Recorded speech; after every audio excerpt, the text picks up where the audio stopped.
위원장님도 정치학을 전공하시고 네. 학문만 하시다가 이제 네. 현장 정치인으로 뛰신 지 3년이 되었습니다. 네. 예, 그간의 활동 사항을 말씀 좀 해주세요.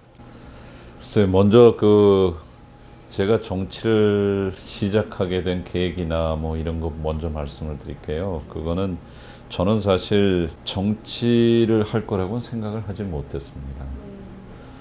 제가 천직으로 생각한 거는 대학에서 학생들을 가르치고 그리고 또 전공한 과목이 한국 정치이기 때문에 실제 이 정치에서 일하시는 정치인들을 올바른 길로 나아가고 바람직한 길로 갈 수 있도록 가이드를 하는 역할, 스텝의 역할이 제 역할이라고 생각했었죠. 그러다가 지난 3년 전에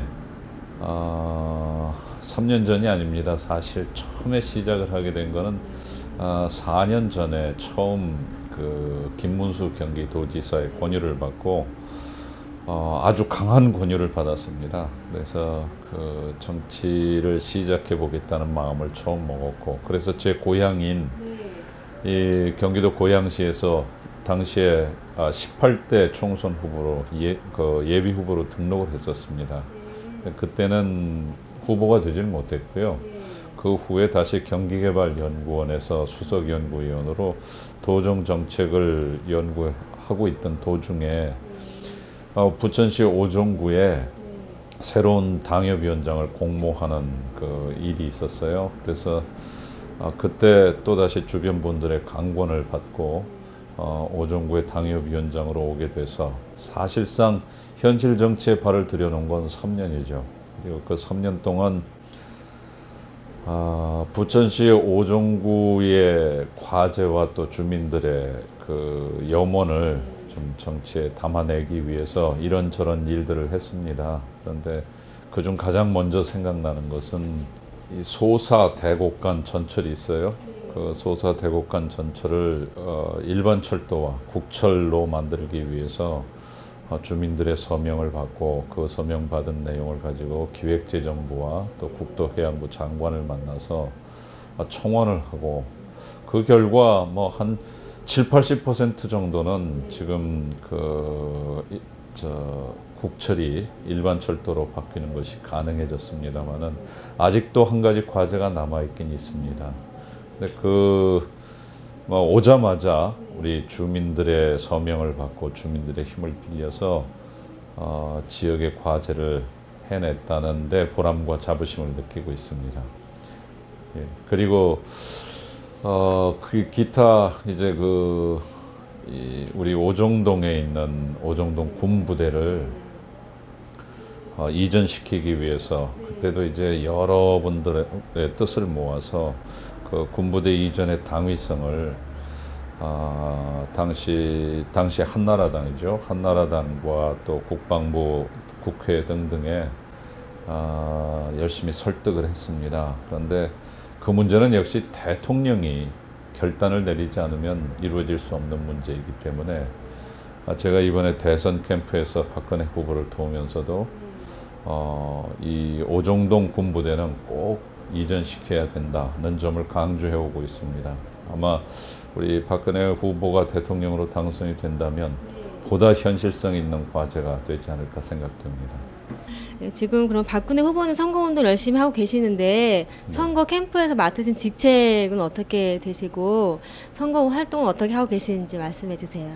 저는 지금 박근혜 대통령 후보 선거 본부 중에 몇 개의 본부가 있습니다만 그 중에 국민소통본부가 있습니다. 그래 국민소통본부의 상황본부장을 맡고 있습니다. 상황본부장이 하는 역할은 그 밑에 있는 7개의 본부가 있습니다만 국민소통본부 산하에 7개 본부의 총괄 책임을 맡고 일종의 코디네이터 역할을 하는 거죠. 그래서 지금은 우리 지역에서의 민심을 얻고 호소하는 게 더 제1 과제이기 때문에 지역의 선거운동에 종사하고 있습니다만 어쨌든 선거가 본 궤도에 들기 전까지는 국민소통본부의 상황본부장으로 일을 해왔습니다. 예, 선거 활동 어떻게 하고 계시는지. 이 지역구 선거 활동 말씀하시는 거죠?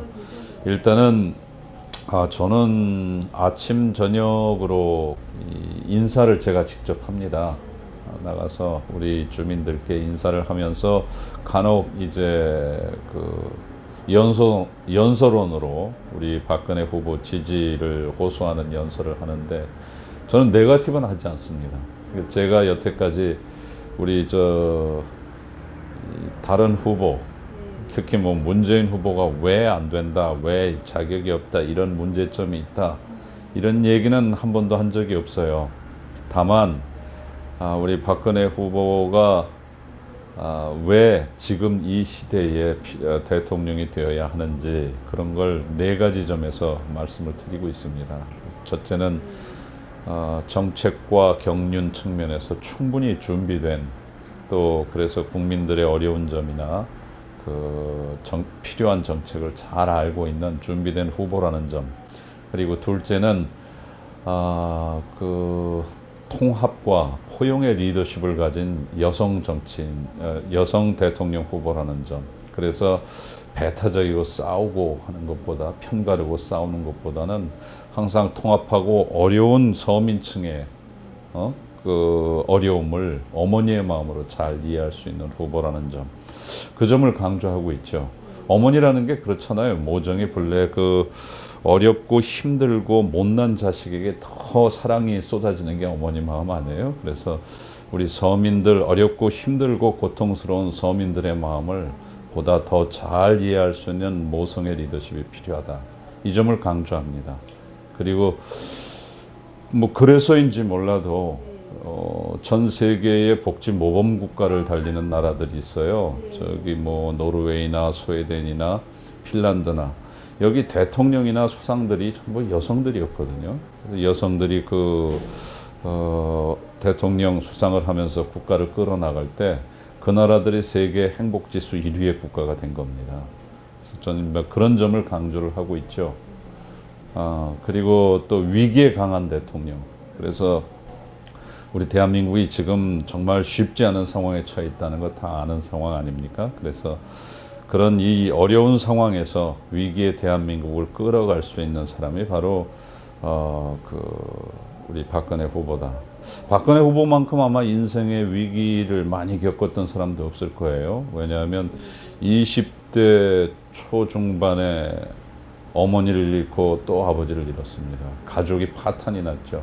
동생은 뭐 아시다시피 뭐 정말 어려운 그 상황 속에서 오랫동안 헤맸었는데, 그런 가족을 위기에서 극복하고 그 후에 새누리당 당 대표, 뭐 당시는 한나라당이었습니다만, 그때 한나라당이 또 새누리당이 위기 속에 처했을 때 그 위기를 또 극복한 것도 역시 박근혜 후보입니다. 그래서 위기에 강한 사람이기 때문에 기회에 강한 사람하고는 다르다.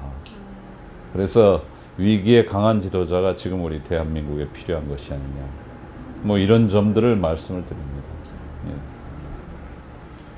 오정구에는요, 장애인 종합복지관이 있고 원종동에는 장애인 복지회가 있는데요. 네. 어려운 장애인 분들을 만나보신 적이 있으세요? 그럼요. 제가 지역 활동을 하면서 항상 가장 애틋하고 참 안타까운 마음을 갖고 만나 뵙는 분들이 그분들입니다. 그리고 우리 부천시의 인구 밀도당 장애인 비중으로 봐서 장애인 비중이 가장 높다는 것도 알고 계시죠? 예, 그게 왜 그런지도 알고 계십니까? 예, 부천시가 우리 초창기에 우리 각 장애인 학교 및 교육시설, 학습시설들이 많이 있었습니다. 그래서 그 시설들에 편견 없이 장애인들을 수용하고 또 장애인들에게 앞길을 제시해 줄 수 있는 그런 구체적인 방향과 길을 제시해 줬기 때문에 사실 우리 부천시가 장애인 정책에 있어서는 상당히 선도적인 역할을 해왔습니다. 예, 그럼에도 불구하고 이제 그분들이 사회생활 적응하는데 여러 가지 현실적 어려움이 많은 것이 현실이기 때문에 그런 현실적인 제약들을 타파하는 것이, 또 제거해 나가는 것이, 그분들이 비장애인들과 다름없이 이 사회생활에 적응할 수 있는 조건을 만들어 드리는 것이 그것이 진정한 복지의 목표라고 봅니다. 장애인들을 직접 만나보신 경험은 있으세요? 여러 번 있죠. 아까도 말씀드렸듯이 장애인들을 만나 뵀을 뿐만 아니라 그분들과 함께 이쪽 바로 위에 올라가면은 장애인 회관이 있어요. 그 원종 그 일동 동사무소 바로 위에 동사무소 위에 올라가면은 장애인 회관이 있고 복지회관은 저쪽 작동에 있죠. 그런데 여기에 나오시는 분들이 대체로 이제 선천적 장애도 계시지만 후천적 장애를 가지신 분들이 계십니다. 근데 이분들은 사실 다 그 장애의 스토리가 있어요. 왜 이런 장애를 갖게 되셨는지. 그분들이 주로 모이는 곳이 그 장애인 복지회관 옆에 있는 공원이에요.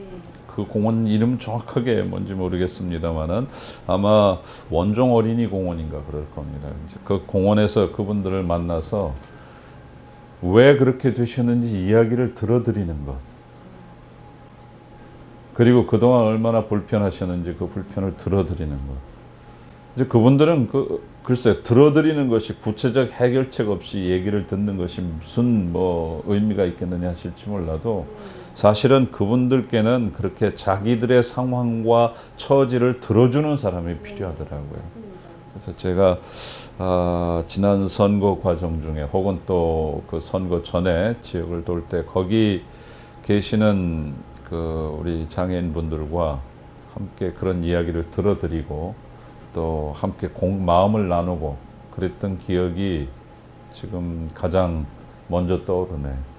그렇다면 그러니까 실질적인 그분들의 소리를 들으신 건데 그걸 정책으로 그분들의 어떤 애로사항을 좀 바꿔드리고 싶은 어떤 그런 계획이 잡히셨는지.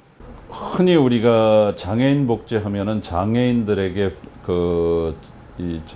지급하는 장애인 연금이라든지 이런 걸 먼저 생각하는데 저는 그분들과의 대화 속에서 아까도 말씀드렸듯이 편견 없이 사회에 똑같이 적응하고 기여할 수 있는 기회를 드리는 게 더 중요하다고 봐요.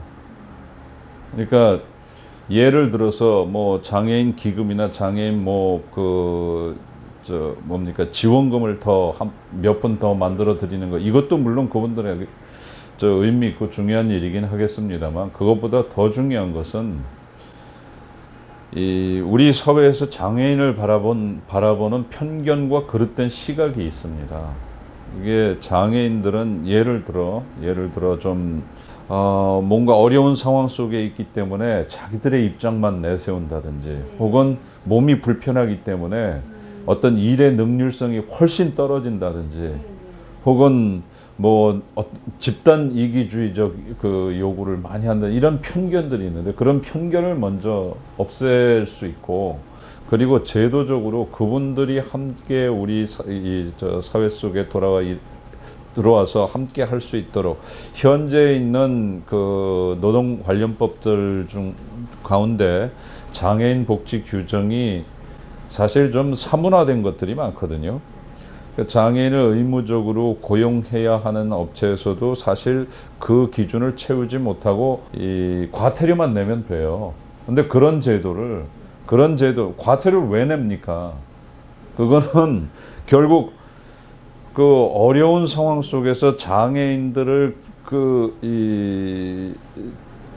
고용하지 않아도 되는 대가로 과태료를 낸다라는 생각들이 있거든요. 근데 그건 우리 인식과 함께 제도도 전부 바뀌어야 되는 것이 장애인을 고용해서 함께 살아가는 기회를 제공할 수 있는 것이 우리의 당연한 의무이며 모랄이다 이런 의식을 갖게 만들어야 되는 거죠. 근데 우리 사회가 아직 거기까지는 오지 않았고 제가 노르웨이에 갔었을 때 경험을 말씀드리자면은 노르웨이에서는요 모든 도로에 또 모든 업무 시설 공무원들뿐만이 아닙니다. 이런 공무 시설뿐만이 아니라 일반 회사에도 모든 업무 시설들과 빌딩이며 도로며 모든 시설물들에 다 장애인들의 편의를 위한 시설들이 돼 있어요. 그건 왜냐하면 그 장애를 가진 분들도 같이 우리 사회의 일원으로서 살아갈 수 있는 기본 인프라를 갖춰주자라는 철학과 정신이 있었을 때 가능한 겁니다. 근데 우리는 지금 그게 없죠. 아직 거기까지는 다다르지 못했죠. 그래서 저는 모성의 리더십이 그래서 필요하다고 보는 거죠. 그렇게 어렵고 힘든 사람을 세세한 곳까지 챙겨줄 수 있는 그런 정치적 리더십이 이제는 나와야 될 때다라고 생각하고 있습니다. 그리고 밝은 노후를 만든 사람들의 모임에서 홍보위원장을 맡으셨었는데요. 그건 굉장히 예, 오래전 굉장히, 일인데 예. 어떻게 하셨어요? 노인복지에도 상당히 관심이 많으신 걸로 알고 있습니다. 사실은 제가 아까 말씀드렸던 그 처음에 정치를 시작하겠다는 마음을 먹게 된 계기가 그 밝은 노후의 활동을 하면서 생겼다고 해도 과언이 아니에요. 왜냐하면 당시가 2000년대 초반에 김대중 대통령 집권 시절이었었는데요. 당시에 박상천 의원이라는 분이 계셨습니다. 김대중 대통령의 아주 측근으로 실력자였죠. 그 박상천 의원이 그 DJ가 대통령 된 후에 얼마 안 있어서 효도법이라는 것을 만들어서 통과시키겠다고 했어요. 그래서 그 효도법의 내용이 뭔지 아세요? 기억나십니까?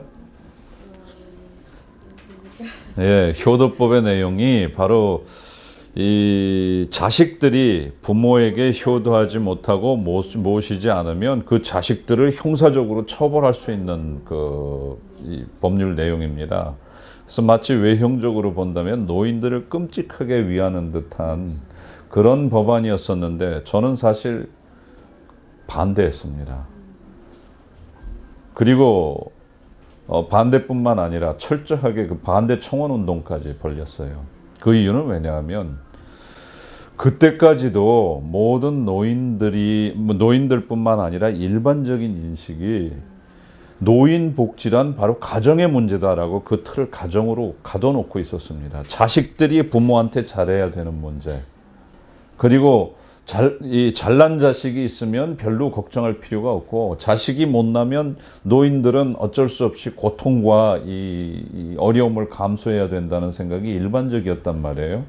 그런데 효도법을 만들어서 그것을 시행하게 된다면 결국은 노인복지의 문제를 가정의 문제로 아주 제도적으로 가둬놓는 이 법률 제도가 될 거다. 왜냐하면 자식이 부모 잘못 모시면 자식을 처벌하는 겁니다. 그러니까 이 노인들의 모든 문제의 책임을 전부 자식들에게 지우는 거죠. 근데 그건 그렇지 않거든요. 어떤 자식인들 사실 자기가 부모를 잘 못 모시고 싶어서 그런 사람이 있겠어요. 마음은 있으나 그것이 닿지 못하는 것이 현실 아닌가요? 그래서 노인복지의 궁극적인 책임은 우리 사회가 그것을 공동으로 분담해서 나가야 되는 것이지 그걸 개인의 문제, 가족의 문제, 자식의 문제로 바꿀 수는 없다. 이걸 만약 이 법률을 통과시키게 된다면 결국 우리나라 노인복지가 조선시대에 부자유친 이런 유교적 상황으로 다시 퇴보하게 될 것이다. 그래서 그걸 많은 분들에게 설득을 했습니다. 그런데 제가 설득했었던 분이 지금 그 당시에 국회의원을 하시던 김성순 의원이에요. 그런데 저희가 여러 차례 무슨 공청회도 열고 이런 주장을 폈습니다만은 그게 그렇게 설득력이 없었어요. 효과가 없었습니다만 국회의원 한 사람이 그 내용에 동의하게 되자 일이 일사천리로 진행이 되는 겁니다. 결국 그 법 통과 안 됐어요. 그래서 지금 그 노인 효도법이라는 것에 의해서 우리가 노인 복지를 시행하는 것이 아니고 바로 복지 관련 노인 복지 관련 사회 의무를 제도화하면서 그러면서 지금 제 궤도에 들어섰다고 볼 수 있죠. 결국 국회의원 한 사람의 힘이 수없이 많은 시민운동가의 힘보다 더 크다라는 걸 깨달았기 때문에 이게 정치가 중요하구나. 정치를 한번 해볼 필요도 있겠다. 그런 생각을 하게 됐죠. 위원장님께서 이제 현재 연세대학교 겸임교수로 예, 계직하고 계시는데요. 네. 이제 학생들에게 네. 인기가 많으세요? 글쎄요, 뭐 인기가 많다기보다 제 강의를 수강하는 학생들이 전 대학원에서만 강의를 해요. 근데 제 강의를 수강하는 학생들이 제일 많아서 대학원에서 제일 그 뭡니까 학생 수가 많은 클래스를 갖고 있습니다. 일본 게이오 대학교 종합정치학부 전임 강사도 하셨었는데 예. 일본에서는 이제 직접 계시면서 우리나라하고 좀 다르다. 어떤 몇 가지 좀 말씀해 주신다면. 글쎄요, 제가 일본 게이오 대학의 그 소고 세이사쿠가쿠부라는 곳입니다. 종합정책학부라는 곳인데 거기에 가게 된 것은 한국 전문가로 갔어요. 그래서 처음에 가서 한국 정치, 사회, 문화, 역사, 심지어 언어까지 이 강의를 했었는데 그게 이미 1990년대 초반 얘기입니다. 그런데 거기에 그때 이 종합정책학부에 왜 한국 사람을 교수로 영입을 해왔을까? 그거는 그 지역 전문가를 길러야 된다는 그 모토에서 게이오 대학에서 그렇게 했어요. 게이오 대학뿐만 아니라 일본 다 이제 우리하고 좀 다른 점은 뭐냐 하면 매우 전문화된 영역을 존중한다라는 겁니다. 그래서 당시에 제가 그 한국학을 한 한국인으로서 한국 교수로서 현지 교수로서 게이오 대학에 갔는데 그때 제 강의를 들었던 학생들 중에서 지금 저 일본 영사관의 영사로 온 그 사람도 있고 그 다음에 지금 뭐 저 일본에서 이 한국 관련 그 교수를 하는 사람들도 있고 그렇습니다. 그래서 우리나라보다 훨씬 더 아주 전문화된 영역에 대한 존중감이 있다라는 게 일본의 저 차이점이고요. 그리고 이 복지 분야에서도 마찬가지예요. 그러니까 제가 그 당시에 그 일본의 일본 재가복지법이라는 게 있습니다. 일본 재가복지법이라는 것을 그게 이제 지금 우리 장기요양보호법하고 똑같아요. 그래서 제가 그 밝은 노후에 이 홍보위원장을 하면서 일본 재가복지법을 골격으로 해서 현재의 장기요양보험법의 근간을 번역을 해서 만들었었습니다. 그 내용이 좀 바뀌어갖고 내용이 바뀌고 해서 우리 지지난 정부에 통과가 된 거죠. 그래서 그쪽은 전문성에 대한 존중이 우리보다는 조금 더 앞선 것 같고 다만 열정은 좀 떨어진다 그렇게 느꼈습니다. 지금 저서하신 책도 많으신데요. 네. 책 소개 간단히 좀 부탁드려도 될까요? 글쎄요, 제가 그 저술하고 한 건 다 옛날에 이 한국 정치와 관련된 책들이라서 제가 관심을 가졌던 학문적 분야는 사실 한국 정치뿐만 아니라 정치 사상이었어요.